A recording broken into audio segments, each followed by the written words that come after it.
سلام، میرویس رحمانی هستم و با همکارم سالم مندوخیل تا یک ساعت دیگر در برنامه رکوراست اسپین خبری با شما خواهیم بود.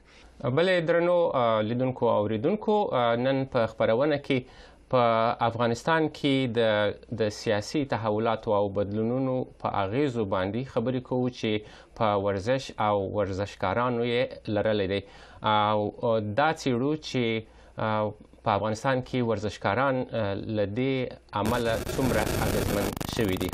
کرکټ یوه عمده برخه ده په افغانستان کې. دا وخت د فوټبال ترڅنګ یوه داسې لوبه ده چې د خلکو ترمنځ محبوبیت لري. افغانان دغه لوبه ګوري، نړیوالې لوبې څاري.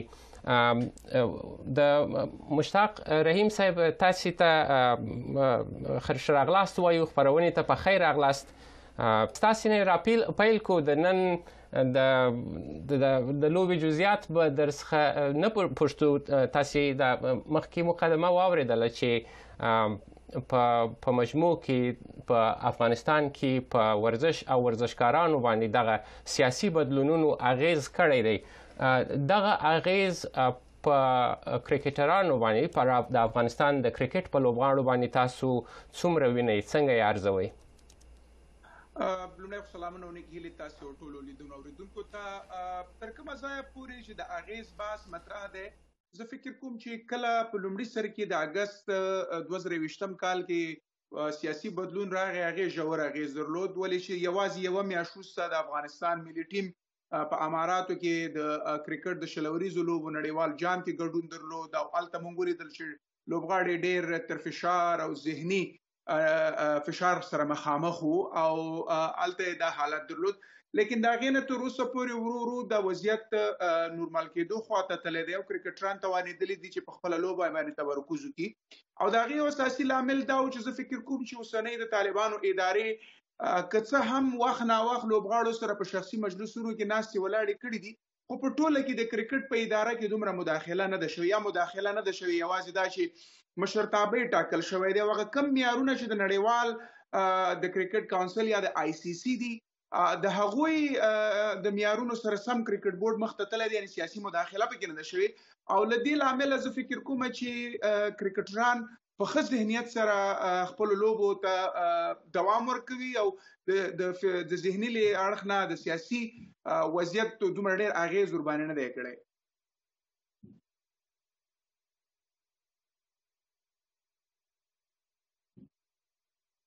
په دې وروستیو کې مطرح سوی نه یوازې د افغانستان په سطح باندې بلکې په نړیواله کچه باندې د افغانستان سره د لوبو د بایکاټ کولو پورې غوښتنې وسوې.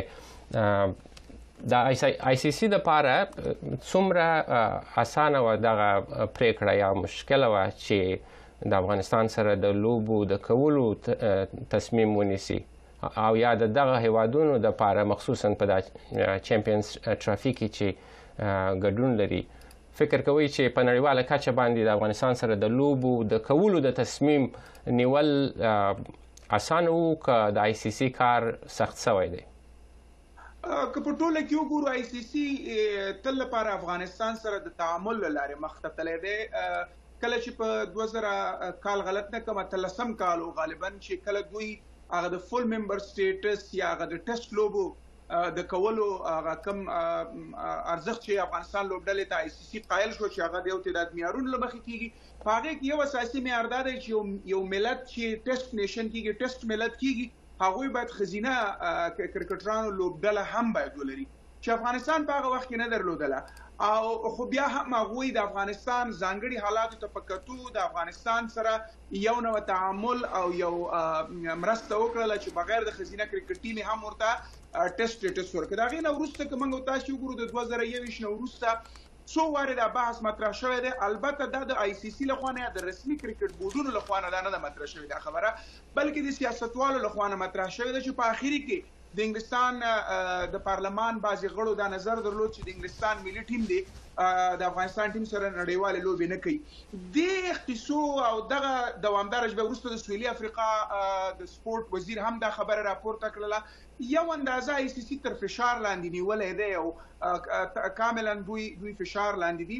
خو په عین حال کې د افغانستان کرکټ په خپل داخل په ICC کې یو شمېر ملاتړي لري. هغوی د افغانستان وضعیت درک کولی شي چې که چیرې افغانستان کرکټ باندې فشار راوړي، دا به په افغانستان په داخل کې د خزینه او په وضعیت باندې کوم ځانګړی تغییر ونه لري او تاثیر ونه لري. او همداراز موږ یو تعداد مبصرین هم ګورو چې هغوی به نن یو لیکنه د کرکټ یو مشهوره ویبپاڼه د کرکټ په هغې باندې دا بحث مطرح شوی چې افغانستان حالت داسې نه دی چې چیرې تاسې بندیزونه یا محدودیتونه وضع کوي د دوی په ملي ټیم باندې او په کرکټ باندې، داسې کوم غټ تغییر به رامنځته شي د افغان ښځو په حالت باندې. نو غږ خو پورته کېږي، ICC تر فشار لاندې دی، اوسه پورې دا فشارونه زغملي دي. خو په عین حال کې یوه کیسه باید بله هم هیره نه کړو، هغه دا دی چې د افغانستان د کرکټ لوبغاړو هم هماغه خبرې له کبله چې په دوی باندې د بندیز وړاندیز کېږي، د هماغه خبرو دپاره خپل غږ پورته کړی. لکه یو څو میاشتې مخکې موږ ولیدل چې د افغانستان ملي ټیم محمد نبي، د شلویزو لوبو کپتان راشد خان، ګربز او بعضې نورو لوبغاړو د ښځینه او د زده کړو د ملاتړ لپاره خپل غږ پورته کړ. نو یعنې خبره دا ده چې ICC ته بیرته دا پیغام رسیږي، هغوی هم دا حالت درک کولی شي چې افغان کرکټران خپل محدودیتونه لري او که په دوی باندې بندیز لګېږي یوازې دومره کېږي چې یو ملت د داسې یو کرکټ ټیم نه بې برخې کېږي چې هغه په پورته روان دی او حتی خپله کرکټ د شهرت کې ځانګړی رول لوبولی دی، د هغې نه اخواته هېڅ کوم اغېز نشي درلودی. نو په دې دلیل سره ICC اوسه پورې دا فشارونه زغملي دي او په ځان یې منلي دي او په کرکټ باندې تاثیر نه دی کړی. نو اوس دپاره همدومره مننه مشتاق رحیم صاحب. دغه د ښځینه کرکټ د غوښتنې په رابطه باندې تاسو موضوع یاده کړه. دغه خبرې په همدې وروستیو کې مطرح سوې کومې لوبغاړي چې افغاني لوبغاړي چې استرالیا ته تللي دي د وروستي تحول نه وروسته، دا هغه کسان دي چې ورسره د افغانستان کرکټ بورډ قراردادونه کړي وو.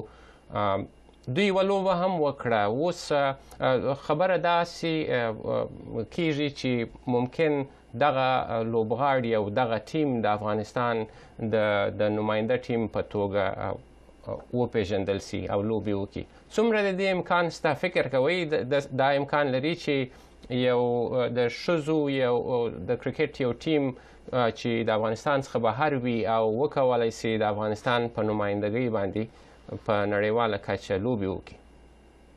ګورئ، د تیره لوبه چې وه دا خو تر ډېره حده پورې سمبولیکه بڼه درلوده چې د افغان کرکټرانو دپاره لابي وشي او د دوی اډوکیسي وشي، د دوی غږ پورته شي، چې دا ډېر یو ښه اقدام و او زه فکر کوم چې کافي د افغان ښځینه لوبغاړو غږ ته انعکاس ورکړي. لیکن تر کومه ځایه پورې چې نړیوالو لوبې قرار لري، هغې دپاره څو اساسي عناصر دي چې باید موجود وي چې یو لوبډله د دې جوګه شي چې نړیوال کرکټ وکړي. په لومړي سر کې خو دا چې کورنی کرکټ ولري، چې کورنی کرکټ دوامداره ښځینه نورې کرکټرانې تولید کړي او د شته ترڅنګ هغوی هلته فعاله اوسېږي.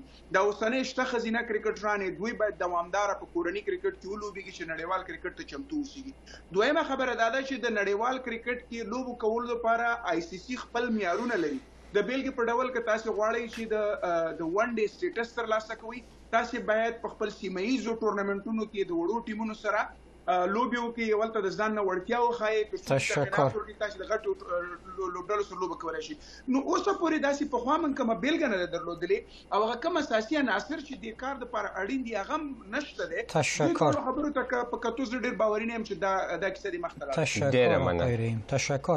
ستاسو په نظر په دغه اوس وخت کې ګر چې تاسو مخکې یادونه وکړه چې د افغانستان د کرکټ بورډ په خپلو چارو کې تر ډېره خپلواک دی، څومره په دې رابطه باندې د طالبانو حکومت څومره محتاط دی؟ فکر د دوی سره څومره اندېښنه شته؟ آیا دغه د نړیوال موقف په اړه باندې طالبان اندېښمن دي؟ هغوی دغه وضعیت خاطر کوي او که د ځینو په باور چې ادعا کوي طالبان دغه وضعیت څخه استفاده کوي؟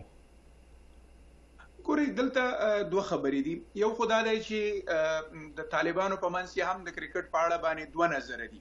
یوه ډله چې هغه سختدریځه دي، هغوی د دې طرفدار نه دي، څومره چې زه معلومات لرم او بعضی حلقات سره پاړیږه کې مو دا چې کرکټ سره مې سروکار دی نو د بعضی مسایلو نه خبرېږم نو زما د معلومات چې زلرم داغي که زه تحلیل کوم نو درته جوتیږي چې یو تعداد د دوی کې داسې شته چې هغه د کرکټ طرفدار نه دي غواړي چې دا بند شي او داغي بیلابیل دلایل دي یو غټ دلیل دا دی چې د بری په وخت کې دا کم منځنه چې کیږي په کومه بڼه باندې چې منځنه کیږي یا کوئی فکر کوي چې دا درست نه دي سیاسي ملحوظات هم لري او د دې نه اخواته دغه مخبل چې کوم دوی تفسیر د شریعت او د دین لري دغه پرنا کې د ته د الله لعب سترګه هم ګوري یو ډله بلې چې دا هغه چې ډېر سیاسي دي او سیاسي فکر کوي نړیوالو سره تعامل باس مطرح دي هغه غواړي چې کرکټ په ځای پاتې شي ولې چې دغه د نرم ځواک ادرس په توګه باندې د خپل ایمیج هغه نرم خوای د خپل انزور نړیوالو ته وړاندې کولو لپاره د نرم ځواک په توګه تین استفاده کوي دا دوه ډلې تر اوسه پورې دغه څوک چې سیاسي استفاده کوي فکر کوي چې کرکټ باید فعال پاتې شي او د افغانستان د ولسونو خوښ دی چې دا بیرته د اوسنی نظام سره خواخوږي پیدا کوي او نړۍ ته د دوی نرم انزور هم وړاندې کوي یا سافت ایمیج هم وړاندې کوي نو دا یو باس مطرح دی دویم باس کله چې موږ د مداخله خبره کوو هغه بازار چې دوی مشران ټاکلي دي د مشرانو په چارو کې ډیره مداخله موږ نه وینو زه یو لیدونکو څارونکو د انالیست په توګه باندې دا خبره ده بل راځو د استفاده بحث مطرح دی ګوري د مشهوره څیرونه هر څوک استفاده کوي دغه تاسو جرنالستانو سره هم ډیر خلک په لار مو ګوري او درې تاسو سره انزور اخلي خپل فیسبوک کې چې پلان کې خان سره مو ولیدل انزور مو اخلي نو راشد خان سره څوک عکس نه اخلي محمد نبی سره څوک عکس نه اخلي او بیا به د هغوی شهرت نه په استفاده لپاره خلکو ته ځان ولې نه وریادوي طالبان هم او د دې په مشرانو کې او تعداد خلک شته چې دغه کرکټرانو د شهرت نه په استفاده باندې شخصي دوی ته اپروچ کوي دوی سره ناست کله چې دوی په وطن کې وي ورزی و سرناستی کی آقای رحیم شما بسیار به موضوع مهم اشاره کردین استفاده ابزاری از ورزش و ورزشکارا و استفاده که سافت پاور یا قدرت نرم میگن که اکثر به گفته شما و دیدیم در سیاست جهانی استفاده شده نظام ها استفاده کردن از چهره های مشهور به ویژه ورزشکاران به نظرتان حکومت طالبان چقدر موفق بوده در استفاده ابزاری از ورزشکاران به ویژه کرکترهای افغانستان؟ ببینید تا حدی که ما میبینیم استفاده ابزاری شما قسمی که گفتید در کل جهان استفاده میشه چین، امریکا و روسیه میلیاردها دلار مصرف میکنن تا در المپیک در سر جدول بیان و به جهان نشان بدن سافت پاور خود. طالبان هم متفاوت نیستن و در بینشان یک تعداد اشخاص سیاسی که هستن همین کوشش دارن اما اگر به حیث تحلیلگر ما مقایسه کنم از یک طرف او تصامیمی که سختگیرانه است مثلا محدودیت وضع کردن به کار و تحصیل و تعلیم سر خانم‌ها و در پالی از او دیگه محدودیت‌هایی را که سر مردم وضع کردن پس این سافت پاور که میبینیم تا او اندازه که اینا توقع دارن ما فکر نکنم که برای ایمیج یا فایده کرده باشه و سافت پاور هم اگر ما با این نام بگیریم که به سطح جهانی میخواین استفاده کنن و هیچ نوع فایده به این نکرده کنه ما میبینیم که در مقابل سافت پاور هم او تصامیمی که یا در ابعاد دیگه زندگی ملت افغانستان میگیرن محدودیت‌هایی را که سر ملت افغانستان وضع کردن او آنقدر خشمگیر و سخت است که نمیتونه که همی قدرت نرم از اینا تا اندازه‌ای که او تصویری که از اینا به جهان پیش میشه ترزو یک تاثیر مثبت داشته باشه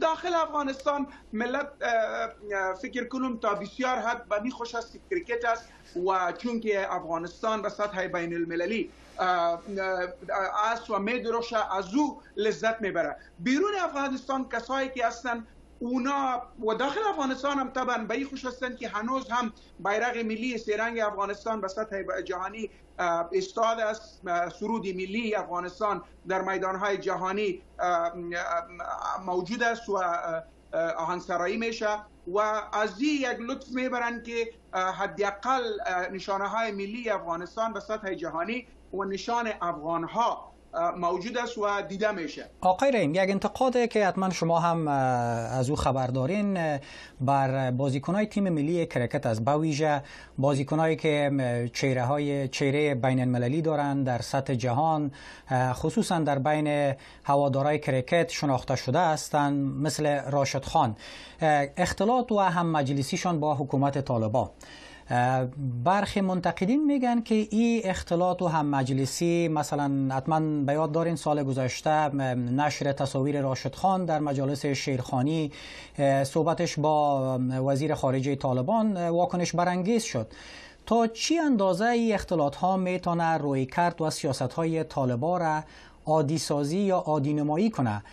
چون خواهی نخواهی راشد خان ممکن برای بسیاری افغان ها، جوانان و نوجوانان الگو است. میخواهی که مانند راشد خان باشه و طالبان مورد انتقاد قرار دارن، قسمی که شما هم اشاره کردین به او به خاطر سیاست های سخت گیرانهشان و این هم مجلسی و این اختلاط. چقدر میتونه سیاست های طالبان را عادی نمایش بده؟ ببینین، یک انتقادی که صورت میگیره، ما و شما موقف و مستوی کرکترها را، کرکت بازار را هم باید مطالعه کنیم. وقتی که سیاست مدارای نظام قبلی با مو جاه و جلالی که داشتند و نظام میرن و اونجا در پالوی از اینا میشینن، این کرکترهایی که همونجا خانهشان از زندگیشان از همه روزه اونجا زندگی دارن و تحت سلطه از یا همونجا کرکت بورد موجود است، شما میتونین که بگوین که ما نمیخوایم که دمی امرای ما شما عکس بگیرین، یا در پالویش اگه ما بگویم که اینا در یک مجلس باشن و اونا بیا کتی از اینا اشتراک کنه، میتونه که شما براین به می نظامی که اونجا حاکم است کتی از اینا مقابله کنه. از وزن و از توانایی خود که بیشتر اینا مقابله این قسم کردن که صدای خود به پیج های سوشل میدیا یا صفحه های اجتماعی بالا کردن و خواستن از اینا که اجازه بدن که دخترها به مکتب و پوهنتون برن. از این به بالاتر شما تا چی اندازه از اینا توقع دارین که نظام فعلی به خاطر حقوق افغانستان اینا صدای خود بالا کنن؟ مسئله عکسگیری در مجالس اشتراک، ما پیشتر براتون گفتم که از ایمیج از اینا که استفاده میکنن کی اینا را منع کرده میتونه و در پالویش فعلا حاکم افغانستان هستن. وقتی که شما در افغانستان زندگی میکنین طبعا اونجا نشست و برخاست و رابطه است و تا چی اندازه کرکتر خواهد نیست که کتی از اینا مخالفت داشته باشه، در حالی که سیاستمدارایی که در 20 سال حاکم افغانستان بودن اونا هیچ چیزی از ادرس سیاسی کرده نمیتونن، چی داخل افغانستان باشه چی بیرون باشه. یک انتقادی که ما داریم سر همین دوستایی که کمپاین را ضد بازیکنان تیم ملی کردن، از اونایی پرسان دارم که شما برای ما بگین که یک کمپاین یعنی یک صدای خود که در حق خانمای افغانستان راشد خان و نبی و گربز و دیگه همدستای نشان که بالا کردن، چند نفرتان به می قوت و به می سویه صدای زن افغان جهانی ساخته تانستین؟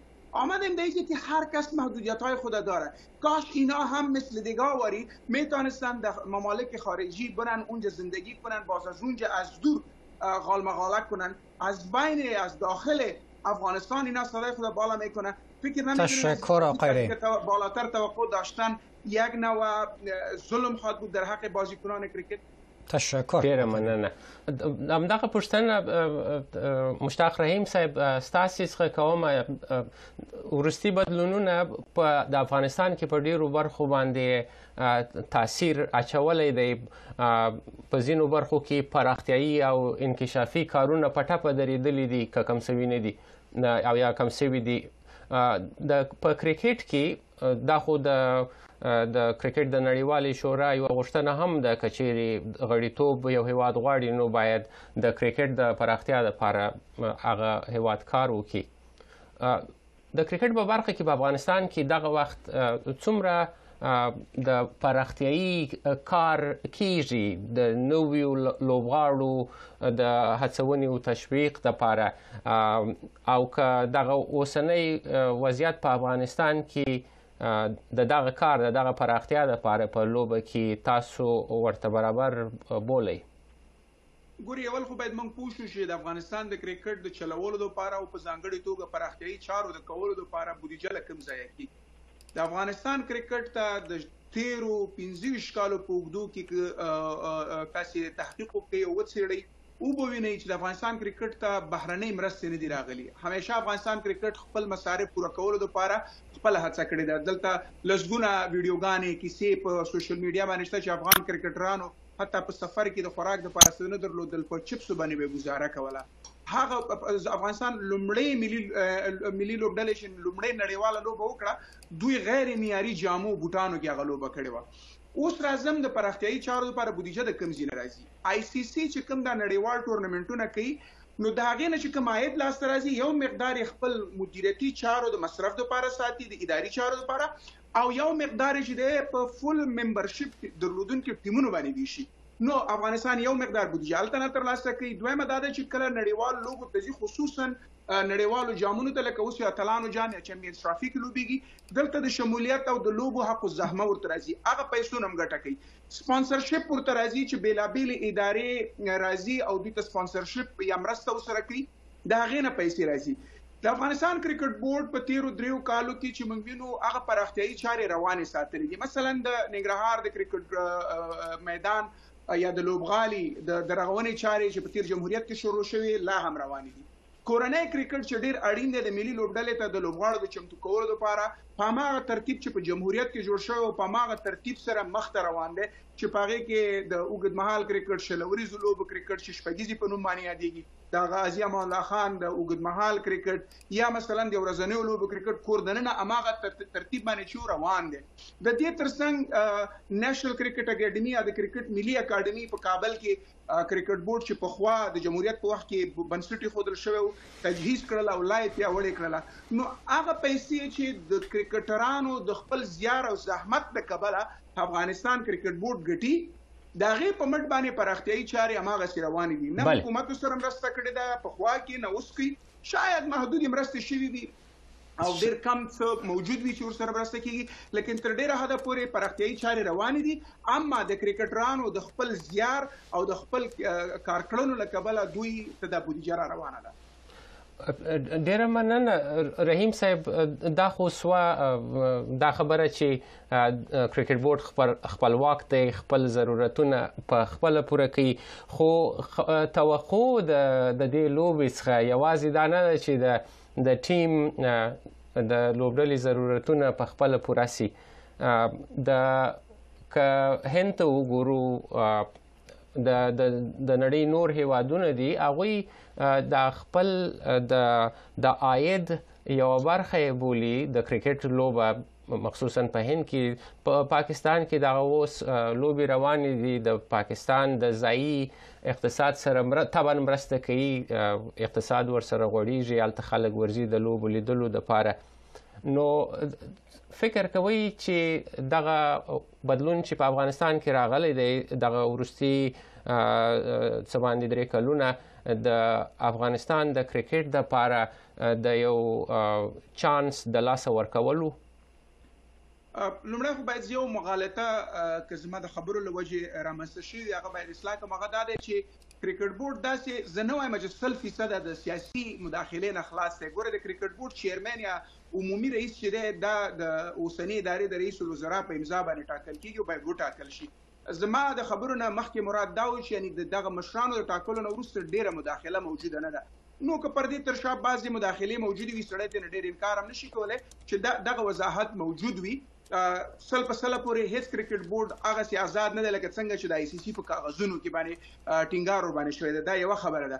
دویمه خبره دا ده چې کرکټ یا سپورټس په مجموع کې په نړیواله کچه باندې اوس کور دننه د ملت جوړونې په ابزار باندې بدل شوی دی، اقتصادي ګټو په ادرس باندې بدل شوی دی، او همداسې نړیوالې کلچرل یا کلتوري ډیپلوماسۍ په ادرس یا په وسیله باندې بدل شوی دی. له بده مرغه تر اوسه پورې موږ د دغه لوبې نه په هغه کچه باندې زموږ لوبډله ځلېدلې ده، یوازې د ملت جوړونې په ادرس باندې ترې ښه استفاده شوې ده چې دغه لوبډله سره د دې چې د بعضې مریض اشخاص دلته منفي ذهنیتونه جوړي، په ټوله کې د ملت جوړونې په برخه کې ډېر ښه رول لوبولی دی. د افغانستان سر تاثر ټول ملت په همدې لوبډله باندې راټولېږي او په یو غږ د ملي ټیم ملاتړ کوي. تر کومه ځایه پورې چې د کلتوري ډیپلوماسۍ بحث مطرح دی، لوبغاړو تر یو حده پورې دا کار کړی دی. په سفرونو کې چې ځي مقابل لوبډلو ته غالۍ په تحفه کې ورکوي، د افغانستان زعفران د ډالۍ په توګه باندې وړي، او د افغانستان نور وچه میوه یا دا تولیدات هلته وړي او په ویډیوګانو کې دا راښکاره کیږي، په پریزنټیشنونو کې او په غونډو کې راڅرګندېږي. دا کار یې کړی دی، لیکن لکه د ملت په استازیتوب باندې که موږ وایو په هغه اندازه باندې نه ترې پخوا استفاده شوې او نه ترې اوس استفاده کېږي. چرا نشده؟ اقتصادي اړخ نه خب کاملا د لوبغاړو یو خوا تفریق د نور ترې اضافه موږ نه دیدیم. چرا نشده آقای رحیم همین استفاده چرا نشده؟ فکر میکنم که تا اون اندازه که بحث سافت پاور یا قوت نرم است یا ابزار سیاسی نرمی که در جهان حال مروج است، فکر میکنم تا اون اندازه حکومت‌های ما به اهمیت امی بازی از او ادرس نفهمیدن. ما بارها در این مورد نوشته کردیم از آدرس‌های مختلف که ما در مورد سپورتس دیپلماسی بسیار زیاد نوشته کردیم، سپورتس و سیاست زیاد نوشته کردیم. فکر میکنم از اهمیتش قدر خبرداری موجود نبود یا برش اهمیت قائل نبودن. تا جایی که بحث اقتصادش مطرح است، یک چیز باید در یاد داشته باشیم که مقایسه با اقتصاد افغانستان با هندوستان، حتی پاکستان خود مقایسه کرده نمیتونه که هندوستان از کرکت یک بسیار صنعت بزرگ ملی ساخته. تا اون اندازه شاید اقتصاد ما با فعلا ظرفیتش نداشته باشه، لیکن میشد که ماضی اگر یک برنامه‌ریزی خوب موجود می بود استفاده میکردیم. فعلا خود کدام بندیزایی که سر افغانستان است و افغانستان یک نظام مشروع سیاسی موجود نیست، به دلیل از او خود تا اون اندازه از استفاده کرده نمیتونه، لیکن یک ادرس بسیار بهترین است که در آینده از بود اقتصادی هم استفاده شود که اهمیتش در افغانستان تا درک نشده. حتی از ادرس ملت سازی اگر مطبوعات منفی کنیم و افرادی که از ادرس‌های شخصی از سپورت به خاطر وسیله ملت سازی استفاده کرده باشه، حکومت متاسفانه در این مورد هیچ نوع کاری نکرده. شما با موضوع ملت سازی اشاره کردین، در صحبت قبلیتان هم به نحو او را ذکر کردین. انتقادی که به ویژه سر تیم ملی کرکت است ترکیب قومی ای تیم است. شما به عنوان کارشناس از شما پرسش دارم که پاسخ شما به این منتقدین چی است؟ دلیل قومی بودن تیم کرکت افغانستان چیست؟ چرا فقط یک قوم تمام بازیکناش تشکیل داده؟ آیا فساد وجود داره؟ آیا اقوام دیگر علاقه برای کرکت نداره و یا موانع برای ورود آنها در تیم ملی وجود داره؟ اگر کمی در این مورد توضیحات بدهید که جواب یا پاسخ از این منتقدین هم حاصل شود. جواب از این سوال بسیار طولانی است و کلان است و من به تفصیل گفته میتونم، مگر چون که وقت برنامه را باید در نظر بگیرم. بسیار هم عناصر خاص و عمده برای شما میگم. شما مرادی را میشناسین، اونا غالبا ترکمن یا ازبک هستند. اونا در یک زمان از تیم زیر سن ملی ما کپتانش بود. اونا رهبری میکردن یک قومی را که شما میگین، یک ازبک یا ترکمن، دقیق یادم نمانده چون بسیار وقت شد در تماس امرایشان نیستم و برای من مطرح نمیباشه که کی از کدام قوم است، اما من میفهمم که از سمت شمال از ولایت فاریاب هستند. اونا تیم ملی را رهبری میکردن و امیال در دومستیک یا در کرکت داخلی ما بازی میکنن. شما سلکشن کمیتی که می بازیکنان انتخاب میکنه، شما برین ببینین دو یک نفر از ولایت پروان برادر تاجیک ماست، بهترین یک انسان از اونا هستن. اینجا این باید ما شما ببینیم که کرکت از کجا آمده و به توسط کی آمده. اول کرکت ما شما از پاکستان آوردیم، از پشاور آوردیم. در پشاور که در کمپای مهاجرت ما زندگی میکردیم، اکثر پشتونا به پشاور مهاجر شده بودن. وقتی که اینا پس آمدن در ننگرهار، در خوست و در پکتیا جابجا شدن و کتی خود کرکت هم آوردن و در منطقه که اینا بازی میکنن و میکردن در سالهای سال دوامدار اونجا به معیار بالا کرکت انجام صورت میگرفت. از این معیاری کرکت کی بیرون میآید؟ از همون مناطق، از همون مردم. فعلا کوشش موجود است که در مزار، در بلخ، پارسال ما بیاد دارم که مسابقه داخلی افغانستان کرکت برد به قندوز تا اونجا جلب توجه شوه و مردمای ولایت قندوز از اقوام مختلف بیاین متوجه شون و بازی را جدی گرفته بیاین در اشتراک کنن و پیشرفت کنن. اما ما شما میفهمیم که در یک بازی وقتی که پیشرفت صورت میگیره یک مقدار وقتی را میگیره که مردم داخل میشه. ما برای شما مثالش دیگه‌ش میگم. در پاکستان در 50 سال اول کرکت پاکستان اکثر بازیکنان اگر بگویم تا به فیصدی 90% ارقام دقیق نیست، اما حدسی که ما که تعقیب کردیم کرکتشان از لاهور و از کراچی می آمد، از کویتا و از پشاور، از مناطق پشتون نشین و بلوچ نشین هیچ وقت نمی آمد. دلیلش این بود که در این مناطق کرکت مروج نبود. مرکز کرکت از وقت انگلیس‌ها لاهور بوده، به خاطر که در مرکز لاهور اونا بازی میکردن. حتی از اطراف لاهور از مناطق دوردست پنجاب کرکترها تا 50 سال نمی‌آمدن. دلیلش بود که اونا به اون معیاری که لازم است کرکت نمیکردن و نمیتونستن که رقابت بکنن با بازیکنان لاهور و کراچی.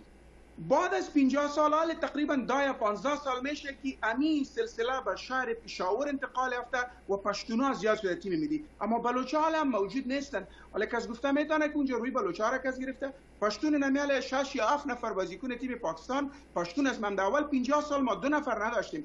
همین تو افغانستان هم از وقت و زمان میگیره سلو امیال جوانای اقوام دیگه انسپایر شده میرن، الهام گرفته میرن و من براتون با باور گفته میتونم که در 5 الی 10 سال آینده ما و شما ازبک‌های زیاد، ترکمن‌های زیاد، تاجک‌ها زیاد، از مرادی که تیم ملی سن زیر سن را رهبری کرده و فعلا هم مصروف کرکت است عملاً، با از او الهام گرفته بچهای ترکمن و ازبک ان شاء الله تیم ملی تشکر آقای و این کار میشه. تشکر آقای رحیم. د اقتصاد پوری خبره د مشتاق رحیم صاحب د کورنۍ کرکټ تجارتي لوبي او لیګونه د افغانستان په کرکټ کې دغه اوس وضعیت څه ډول دی؟ افغانستان ته تګ خو د مخصوصا د داسې لوبې چې بهرني لوبغاړي پکې ګډون وکړي، داسې لوبې چې وکولی شو د نورو هیوادونو د لیګونو سره مقایسه کو، امکان یې شته په افغانستان کې؟ د اوس دپاره نه. هغې لامل یوازې دا نه دی چې موږ یو مشروع سیاسي نظام نه لرو چې نړیوالو سره تعامل نه لري، بلکې غټ لامل یې دا دی چې موږ اوسه پورې هغه کم بیخ یا انفراستراکچر چې په کار دی هغه ورته نه لرو. که د کابل میدان چې هغه هم د نړیوال معیارونو سره برابر نه دی، موږ په خپل هغه تر ټولو غوره د لوبې ځای زموږ کابل کرکټ لوبغالی دی. د هغې نه علاوه موږ انفراستراکچر یا بیخ بنا ورته نه لرو. یا اوله مسله. دویمه مسله خو سیاسي نظام بحث مو مخکې مطرح کو، هغه ستونزه ده. نو د دوانو خبرو ته په کتو باندې همداسې د ستوګنې ځایونه دي د لوبغاړو دپاره، د امنیت مسایل دي. نړیوال لوبغاړي چې راځي د هغوی د امنیت غوښتنې د اوس پاکستان ته د هند لوبډله نه ده تللې، ولې هغوی وایي چې هلته امنیت په هغه کچه باندې نه ده چې موږ هلته لاړ شو لوبې وکړو. حتی دا نورې لوبډلې چې تللي دي هغوی د کمانډو تر پروټیکشن او داسې لکه یو نظامي میدان ته چې ننوځي او بیرته راوځي.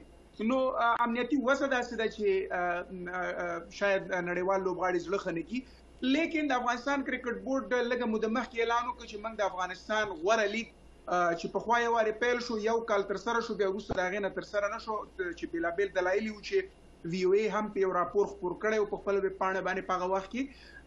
دوی یو تکل پیل کړی دی چې په اماراتو کې، ولې چې د افغانستان د اوس دپاره هغه خپل د کوربه هیواد په توګه باندې چې کومې لوبې کوي هغه په اماراتو کې، لیکن امارات زموږ کورنۍ لوبغالی دی. نو دوی غواړي چې د افغانستان غوره لیګ هلته نور پړاوونه یې ترسره کړي. وګورو چې تر کومه حده پورې کېږي. نو که د افغانستان غوره لیګ ترسره کېږي، دا به د افغانستان د اقتصاد لپاره ډېر غټه لاسته راوړنه او خدمت په دې بڼه باندې وي چې موږ به ډېر شمېر لوبغاړي ولرو چې هغوی به د عاید سترو منابعو ته لاسرسی ولري. سپانسرز چې کوم دي دوی به د افغانستان کرکټ کې پانګونه وکړي چې بیرته د افغانستان کرکټ ته پیسې راځي. د هغې له لارې د کرکټ د پراختیا لپاره په افغانستان کې بیا کار کېږي. لکه څنګه چې ملګري ویل چې فوټسال یوازې هزارهګان دي، همداسې چې د پښتنو باره کې دا بحث کېږي چې یوازې پښتانه دي، دا به نورو قومونو ته خپور شي په هماغه ډیولپمنټ کارونه یا پراختیایي چارو باندې. نو ډېر اساسي کار دی که ای پی ایل یا افغانستان غوره لیګ ترسره شي، دا به بهتره خبره وي او وبشي. خو اوس دپاره کوردننه کولی زه فکر کوم موږ ورته چمتووالی نه لرو. دغه کچېرې دا لوبې کېږي د طالبانو سره اړیکې د نړۍ تعامل په برخه کې مشکلات، فکر نه کوئ چې دا به یو مشکل وي دغه لوبو په مخ کې به یو خنډ وي؟ زه فکر نه کوم. لکه مخکې چې ما ویلې که افغانستان کرکټ بورډ ته آی سی سی نړیوالو لوبو کې د ګډون اجازه ورکوي او دا ورسره منلې ده چې د اوسني نظام په اډانه کې تاسو کولی شئ چې خپل لوبو ته ادامه ورکړئ، نو ای پی ایل هم زه فکر کوم چې اجازه به ورته ورکړي. تر ډېره حده پورې دا په دې باندې منحصره ده چې افغانستان کرکټ بورډ څومره هغه لوجستیکي چمتووالی کولی شي، هغه برنامه چې لازمه ده چې باید تطبیق کړي چې افغانستان غوره لیګ ترسره شي، د هغې د کولو لپاره هغه کم بنیادی کارونه چې دي هغه کولی شي که نه شي کولی. باقي د آی سی سی له خوا نه چې کومه کم انوسی ورکول کیږي یا کم اجازه بسیار افامی خواهیم وقت برنامه کم مانده. بسیار کوتاه اگه بگوین، شما پیشتر در صحبت‌هایتان به مداخله‌های سیاسی در ورزش اشاره کردین و گفتین که رئیس بورد کرکت از سوی رئیس الوزراء یا به امضای رئیس الوزراء تعیین میشه. به نظر شما به حیث یک کارشناس بخش ورزش دلایل دخالت‌های سیاسی در ورزش چیست به ویژه در افغانستان و به خاطر سیاست زدایی ورزش چی اقدامات باید کرد؟ بسیار کوتاه. در کل جهان همی کار میشه. هندوستان فعلا بچه وزیر داخله که امرای وزیر داخله BJP است، اونا رئیس کرکت بورد بودن که حالا رئیس ICC شدن. در کل جهان خصوصا در جهان سوم یا در سمت جهانی که ما شما هستیم یک مروج چیز است و دلیل اساسیش این است که اگر درس خوب شهرت کسب کردن از بین مردم، یک ایمیج نرم و مثبت و عکس مثبت ایجاد کردن از برای خود و برای اداره خود که BJP از در هندوستان استفاده میکنه، مسلم لیگ، حزب مسلم لیگ در پاکستان میکنه، در افغانستان طبعا طالبان میکاره میکنه و در دیگه جای جهان هم میکاره میکنن و این فکر نکنم اگه تو باسانی رویشان گرفته شده بتانه، اما تا حدی که بتانیم که اینا دور بانن از سیاست بهتر خواهد بود. ډیره مننه. و چی باید کرد به خاطر سیاست زدایی ورزش؟ سیاست زدایی معنیش یعنی دور کنیم ورزش از مداخله های سیاسی. فهمیدم. در این کمی کمزور است. نه بسیار خوب صحبت میکنین آقای رئیس. تشکر. خب رایش خویی است که امو کدام قوانینی که است مروج اونمو تعقیب شوه و پذیرفته شوه، مگر مشکلی است که ما باز براتون گفتیم در روی کاغذ که چیزی از در عمل تطبیق کردنش آسان نیست، به خاطری که تا ختم روز هر چقدر که کرکت بورد آزاد باشه در داخل چوکات نظام یک مملکت فعالیت میکنه. تنها کرکت بورد نه، شما کمیته المپیک ببینید در کل جهان هم تو سیاسی ابزار. منظورم هم از تمام ورزش‌ها بود. بله. فکر کنم که یکم دور هستیم از او وضعیت ایدئالی که ما شما توقع داریم. باید نظام مشروع داشته باشیم، جامعه مدنی باشه که نظارت کنه تا حکومت هشدار بده که دور بمانه. مثلا در وقت جمهوریت ما براتون بگویم، ما بارها نوشته کردیم هر وقتی که اداره دولتی، دستگاه دولتی مداخله کرده در کرکت، شخصا ما خودم از صدای خود بلند کردیم و گفتیم که شما باید مداخله نکنید. ما باید بگویم همین موضوع بله، به خاطر حفظ توازن برنامه مداخله‌های سیاسی در نظام جمهوریت هم وجود داشت. ما برای یک مدت دو رئیس المپیک داشتیم. ما براتون گفتم که در اون وقت صدا بلند میشد. مثلا رئیس فدراسیون فوتبال امو قضیه آزار اذیت جنسی که پیش آمد صدا بلند شد. همان طور در کرکت که سنا مداخله میکرد، پارلمان هر وقت مداخله میکرد یا اداری امور مداخله میکرد، ما صدای خود بلند میکردیم. به جواب سوال شما باید بگویم که امکان ازی که چه قسم میتونیم از سیاست دور کنیم اداره را، مدنی فعالیت موجود باشه، رسانه ها موجود باشه و اونا نقد کرده بتانه و هر وقت تشکر آقای رحیم. وقت برنامه ډیره مننه. فکر غوښتل مو چې له میلمنو څخه د دوی یو مختصر خلاصه واخلو، هغه جنبندي کو بحث فکر کوم وخت نه دی پاته په دغه خپرونه کې د مشتاق رحیم صاحب د سپورت د چارو د څېړونکي څخه مننه کوم. له ټولو لیدونکو او اوریدونکو هم مننه کوم چې د پروګرام تر پایه زموږ سره پاتې سوه. زموږ راتلونکې خپرونه پیلېږي، تر هغه پورې ستاسو څخه اجازه غواړو. د الله په امان. روز شب خوش داشته باشین.